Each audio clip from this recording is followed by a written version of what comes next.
एक आर्टिकल पढ़ा था मैंने जिसमें एक नर्स थी ब्रोनीवेयर नाम की। वो एक ऐसे वार्ड में भर्ती थी जहां उन पेशेंट को ट्रीट किया जाता था जिनको कोई लाइलाज बीमारी है, यानी कि फ्रेंड्स वो पेशेंट जो कुछ महीनों में या जिनकी कुछ हफ्तों में मृत्यु होने वाली है। और वो अपने पेशेंट से बात क्या करती थी। उन्होंने एक आर्टिकल लिखा था कि 5 रिग्रेट्स क्या होते हैं लोगों के मरने से पहले। उस आर्टिकल को डॉक्टर प्रवीण त्रिपाठी ने पढ़ा और पढ़ने के बाद जब भी वो अपने पेशेंट को ट्रीट करते थे तो उनसे पूछते थे कि आपके मन में क्या दुख है। अगर आप अपने पुराने समय में वापस जा पाए तो ऐसी कौन सी चीजें हैं जो आप चेंज करेंगे। तो जो जवाब उनके पेशेंट देते थे ये वही जवाब थे जो ब्रोनीवेयर ने अपने आर्टिकल में लिखे थे। तो क्या है 5 दुख जो लोगों को होते हैं जब वो अपने जीवन के अंत में पहुंच जाते हैं। सबसे बड़ा दुख जो लोगों को लगता है वो ये कि उन्होंने अपनी जिंदगी दूसरों के तरीके से जी, उस तरीके से नहीं जी जिस तरीके से वो खुद जीना चाहते थे। कुछ लोग कहते हैं कि उनका बिजनेस करने का कभी मन नहीं था, पर क्योंकि उनके बड़े भैया बिजनेस में थे, उनके कजन भैया बिजनेस में थे, इसलिए उन्होंने भी पूरी जिंदगी बिजनेस ही किया। उनको वो चीज पसंद नहीं थी, पर क्योंकि वो काफी करीब थे उनके परिवार के, इसलिए उन्होंने पूरी जिंदगी बिजनेस ही किया। और दुख दुख के साथ किया, खुशी के साथ नहीं किया। हाँ, पैसा कमाया, सक्सेस हासिल की, पर कभी सेटिस्फैक्शन नहीं मिली। और कुछ लोग कहते हैं कि मेरा यूएस जाने का कभी मन नहीं था, पर क्योंकि मेरे बैच के काफी सारे लोग यूएस चले गए थे, इसलिए मैं भी यूएस ही चला गया।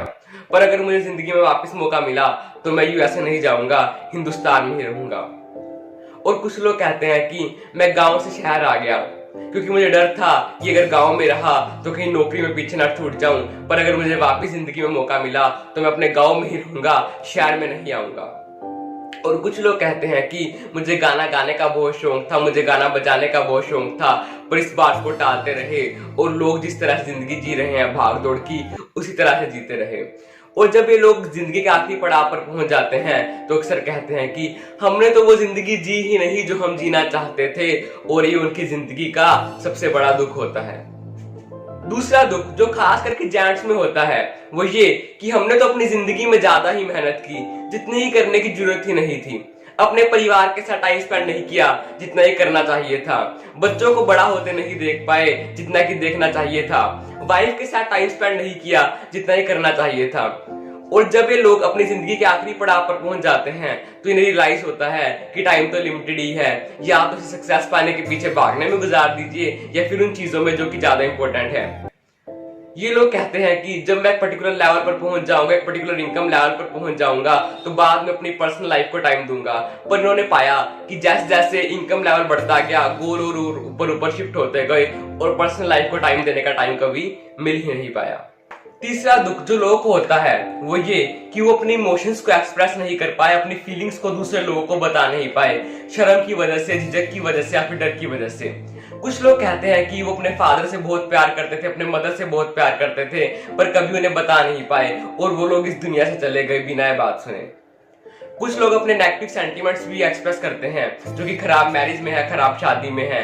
वो कहते हैं कि मैं एक ऐसे इंसान के साथ था जिसने मुझे कभी समझा ही नहीं, कभी प्यार ही नहीं किया, और मुझे भी उससे बात बता देनी चाहिए थी, पर बच्चों की वजह से, शादी की वजह से बता नहीं पाए और शादी को घसीटते रहे, आगे आगे ले जाते रहे, पर कभी इस बात को एक्सप्रेस नहीं कर पाए।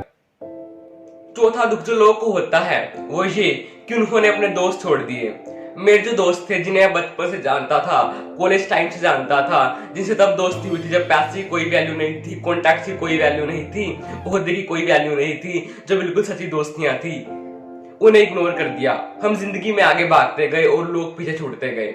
जब वे लोग अपने एंड टाइम पर पहुंच जाते हैं तो अक्सर अपने फ्रेंड्स को याद करते हैं और कहते हैं कि हमने तो ऐसे ही टाइम वेस्ट किया, अगर फ्रेंड के साथ रहे होते तो लाइफ को ज्यादा एंजॉय कर पाए होते। पांचवा दुख जो लोगों को होता है वो ये कि हम जिंदगी में खुश नहीं रह पाए। हम अपने लिए नए नए एम रखते रह गए, नए नए गोल रखते रह गए, और जो हैप्पीनेस थी, जो पीस था, उसे इग्नोर करते रह गए। और जब ये लोग अपनी जिंदगी के लास्ट में पहुंच जाते हैं तो अक्सर कहते हैं कि बिना बात ही वक्त जाया किया, थोड़ा सा जी भी लिया होता। तो इससे हमें क्या सीख मिल सकती है? जो कि हेल्दी लोग हैं, जिनका कोई काउंटडाउन नहीं चल रहा कि जिंदगी के बस इतने ही दिन बाकी हैं। फर्स्ट मोरल जो हमें मिलता है वो ये कि डोंट पोस्टपोन। सबसे बड़ी सीख जो हमें मिलती है वो ये कि पोस्टपोन मत कीजिए। ऐसा मत बोलिए कि सबसे पहले इतने पैसे कमा लूं उसके बाद घूमने जाऊंगा। सेकंड मोरल जो हमें मिलता है वो ये कि एक्सप्रेस योर इमोशंस। अपने इमोशंस को, अपने अंदर छुपी हुई बातों को एक्सप्रेस करना सीखिए। आपके इमोशंस को दबा कर रखना, चाहे वो पॉजिटिव इमोशन हो चाहे वो नेगेटिव इमोशन हो, आपकी मेंटल हेल्थ के लिए भी अच्छा नहीं है। थर्ड मोरल जो हमें मिलता है that is keep in touch with your friends. अपने दोस्तों को मत छोड़ें। वो दोस्त जो बचपन से आपके साथ हैं, जो कॉलेज टाइम से आपके साथ हैं, जो बिल्कुल सच्ची दोस्तियां हैं, जिनसे दोस्ती तब हुई थी जब बाकी दुनियादारी से आपका कुछ लेना देना नहीं था, उन्हें मत छोड़िए। उन्हें बिजी होने की वजह से या फिर टाइम ना होने की वजह से इग्नोर मत कीजिए, क्योंकि बाद में लोग इसे बहुत ज्यादा रिग्रेट करते हैं। Fourth point, keep yourself happy. अपने आप को खुश रखिए, बिना बात किसी रेस में मत भागते रहिए। काम कीजिए, काम करना इंपॉर्टेंट है, सक्सेसफुल होना भी इंपॉर्टेंट है, पर काम को जिंदगी मत बना लीजिए। आपके पास मौका आएगा, आता है, खुश रहने का, शांत रहने का, इंजॉयमेंट करने का। इन मौकों को डेफर मत कीजिए। ऐसा मत बोलिए कि एक बार यहाँ पहुंच जाऊं उसके बाद एंजॉयमेंट करूंगा। और फ्रेंड्स, हमें इन पॉइंट्स को अपनी रेगुलर लाइफ में फॉलो करना होगा, क्योंकि लाइफ के एंड में आकर हम पछताए ना, इसलिए। और फ्रेंड्स, अगर आपको ये वीडियो अच्छी लगे तो इसे लाइक करना मत भूलिएगा। एंड फ्रेंड्स, अभी तक अगर आपने इस चैनल को सब्सक्राइब नहीं किया तो सब्सक्राइब कर लीजिए और बेल आइकन को भी प्रेस कर दीजिए, ताकि ऐसी मोटिवेशनल वीडियोस आप तक पहुंचती रहें। एंड फ्रेंड्स, कमेंट करके बताइए कि आपको ये वीडियो कैसी लगी, और इस वीडियो को शेयर कीजिए अपने फ्रेंड्स के साथ, ताकि वो भी इस वीडियो को देख सकें। Thank you friends.